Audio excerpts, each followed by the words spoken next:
நாங்க பைக் எடுத்து ரைட் அடிப்போம், ரைடுல ரைட் கையில வானத்தை பிடிப்போம், தோழனுக்கு தோல் கொடுப்போம், தொல்ல வந்தா லேட் பார்ட்டில முடிப்போம், பாடுவனா போடுவனா வெயிட் ஆஃப் ஃபைட் ஒன் பஞ்சில கெளிப்போம், ஆடுவனா ஓடுவனா அட்டில டைட் கானா வைப்ல மறந்துப்போம், வைப்ல மறந்துப்போம், வைப்ல மறந்துப்போம்,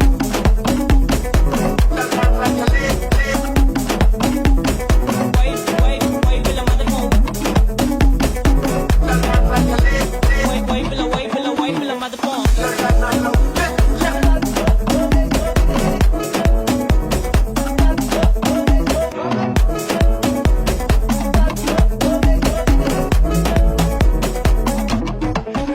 சாயங்காலம் ஆனா போதும் வண்டி எடுத்துட்டு போவோம் லாங் ரைட். நான் ரைடு போற டைம்ல நீங்க ஏமி ஜாக்கிங் சைட் என் சைடு வாக்க பார்த்து உள்ள எல்லாம் செல்லா டை. நான் ஏத்தி அறிக்கை பேச மாட்டேன், பேசின ஒன்லி ஸ்ட்ரைட். எங்க ஸ்பீச் கேட்க அர்த்தத்துல இருந்து மார்ஸ் வரைக்கும் வெயிட்டிங். தலை மேல பரமா ஆறு பிளேன் ஆறுல போட்டு ஸ்டேட்டிங். மாறில இருந்து மாறுல இருக்கு நாங்க கொடுக்க ரேட்டிங். இப்போ டெய்லி போடுற வீடியோ